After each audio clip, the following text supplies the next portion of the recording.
கேவலமான வார்த்தைகள் சொல்லி என் வீட்டை யாரா கெடுத்ததுன்னு சத்தம் போட்டுட்டு வெளியே வர்ற முதல் ஆள் நானாக இருப்போம். யாரோ எங்கள் வீட்டு வாசல் கோலத்தை மிதிச்சுட்டா கூட நான் கோச்சிப்பேன். எவ்வளோ கஷ்டப்பட்டு போட்டாங்க எங்கள் வீட்டு பொம்பளைங்க, தெரியாமல் நீ மிதிச்சிட்டு வரையா, சுற்றி வரக்கூடாதான்னு கேட்குறவன் நான். எனக்கு அந்த கோலத்தில் நம்பிக்கை இல்லாமல் கூட இருக்கலாம், ஆனால் எங்கள் வீட்டு பொம்பளைங்க போட்டது. அந்த மாதிரி நினைக்கிறவன் நான். சினிமாவே நான் வாழும் இடம், எனக்கு வேறு இடமும் கிடையாது. நேஷனல் ஜியோகிராஃபிக்கெல்லாம் சொல்லுவாங்க உலகம் உங்கள் வீடு, இதை விட்டால் வேறு வீடு கிடையாது. நான் அந்த மாதிரி நினைக்கிறேன். என்னுடைய உலகமே சினிமா தான்.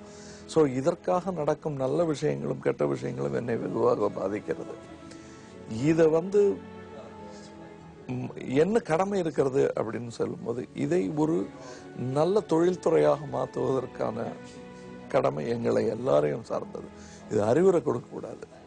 காந்தியார் அவர்களின் உதாரணத்தையே சொல்லணும் அப்படின்னா, மாறுதல் வேண்டும், மாற்றம் வேண்டும், மாற்றம் வேண்டும் என்று சத்தம் போடுவதை நிறுத்திவிட்டு நீயே அந்த மாற்றமாகி விடுங்கிறது தான் அவருடைய கருத்து. Don't scream for change, become the change.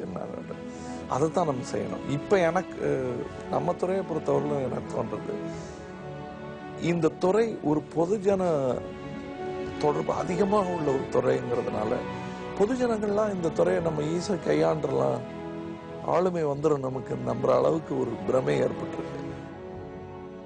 இதை ஒரு மருத்துவத்துறையிலோ சட்டத்துறையிலோ இந்த மாதிரி நினைக்கிற தைரியம் யாருக்கும் வராது. இது எல்லார் கையிலையும் ஊடகமாக தெரிஞ்சிருக்கு. நீ செல்போன்ல கூட வந்துருச்சு, நம்மளும் கூட பண்ணிடலாம் போல் இருக்கேன்னு நினைக்கிற அளவுக்கு ஒரு எளிமையான ஒரு கலையாக இருக்கிறது சினிமா. பாட்டை எல்லாரும் முனகிறாங்க. அவங்க கற்பனையில் அவங்க எஸ்பி பாலசுப்ரமணியம் மாதிரி பாடுறதாக நினைச்சுப்பாங்க. பாத்ரூம் எக்கோல யார் பாடினாலும் கொஞ்சம் நல்லா இருக்கும். அதே மாதிரி கிராமத்திலிருந்து வருபவர்களில் எல்லாம் பாரதி ராஜா ஆயிட முடியாது. நன்னிலத்திலிருந்து வந்துட்டா பாலச்சந்திரன் ஆயிட முடியாது. அதை ஃபர்ஸ்ட் புரிஞ்சுக்கணும். இதற்கென்று ஒரு பயிற்சி இருக்கிறது. அதைத்தான் நான் ஒரு பத்திரிகை இதில் கூட சொல்லியிருந்தேன். ஒரு டாக்டர் 5 வருஷம் படிச்சாகணும். அதுக்கப்புறம் ஒரு சர்ஜரி பண்ணணும்னா அது ஒரு எம்டின்னு ஒரு இது வச்சிருக்காங்க. சினிமாவில் மாத்திரம் 1.5 வருஷம் அசிஸ்டன்ட் டைரக்டராக இருந்துட்டு பெரிய ஆப்ரேஷன்ல இறங்கிடுறாங்க. டைரக்ஷன் அது பெரிய ஆபத்து. யாரும் சாகலையே, அப்புறம் ஏன் கத்துறான்றாங்க. கலாச்சாரம் செத்து கொண்டு இருக்கிறது. அந்த இதை நீ கத்துக்கிட்டு வந்தியா? நான் பூனா இன்ஸ்டியூட்டுக்கு போகல, எங்கேயும் படிக்கலைங்கிற ஒரு வருத்தம் ஒன்று இருக்கு எனக்கு. ஏன்னா நான் 25 வருடமாக செஞ்ச ஒரு விஷயத்த 5 வருஷத்துல கத்துக்கிட்டு இருக்க முடியும். ஆனால் 25 வருஷமா நான் அதுதான் பண்ணிட்டு இருந்தேன். அதனால்தான் நான் டைரக்டர் ஆகிறதுக்கு அவ்வளோ நாள் ஆச்சு. ஏன்னா இன்னும் கொஞ்சம் கற்றுக்கணும்னு தள்ளி போட்டுக்கிட்டே வந்தேன். அது எனக்கு நல்ல வாத்தியார்கள் இருக்கு. என் நண்பர்களே எனக்கு வாத்தியார். அதனால என்னை யாரும் அந்த விரல் சோண்டி என்னை சொல்லிட முடியாது. இந்த மாதிரி இவன் சரியா கத்துக்கல, எங்களுக்கு மாத்திரம் புத்தி சொல்றான்னு சொல்ல முடியாது. எனக்கு அற்புதமான வாத்தியார்கள். நான் திரு பாலச்சந்தர் அவர்களின் சிஷியன் மட்டுமல்ல, பாலுமேந்திராவின் சிஷியனும் கூட. அவர் என் நண்பராக இருக்கலாம், அது பிற்பாடு. அது அவர்கிட்ட நான் கத்துக்கிட்டது, நான் படிக்க முடியாதது அவர் படிச்சுட்டு மரத்தடியில் பஞ்சாயத்து இதுக்கு நடுவில் லெட்டர் படிப்பாங்களே, பஞ்சாயத்து போர்டு கிட்ட வச்சுக்கிட்டு, அந்த மாதிரி எனக்கு சினிமாவை படித்து சொன்னவர்கள்.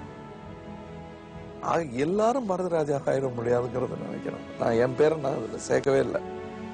என்னை விட்டுருங்க, சிவாஜி சாரை விட்டுடுங்க. அவங்கெல்லாம் எப்படி வந்தாங்கிறது எல்லாருக்கும் தெரியும். ஏன்னா நாங்கள் நடந்து என்னமோ பாரதி ராஜாலாம் ஈஸியாக வந்துட்ட மாதிரியும், பாலச்சந்தர்லாம் திடீர்னு ஏஜிஎஸ் ஆஃபீஸர் வேலையை பேனாவை கீழே வச்சுட்டு உடனே டைரக்டர் ஆகிட்ட மாதிரியும் எல்லாரும் கற்பனை பண்ணிக்கிறாங்க. இல்லை, இதற்கென்று ஒரு தனி பயிற்சி இருக்கிறது. தவிர இன்னொரு விஷயம், இந்தியாவில் இருக்கிற எல்லா அரசியல்வாதிகளும் பிரைம் மினிஸ்டராக வந்துட முடியாது. அது ஒரு ஆள் தான் வருவாங்க 5 வருஷத்துல. எல்லாரும் அதுக்கு போட்டி போடக்கூடாது.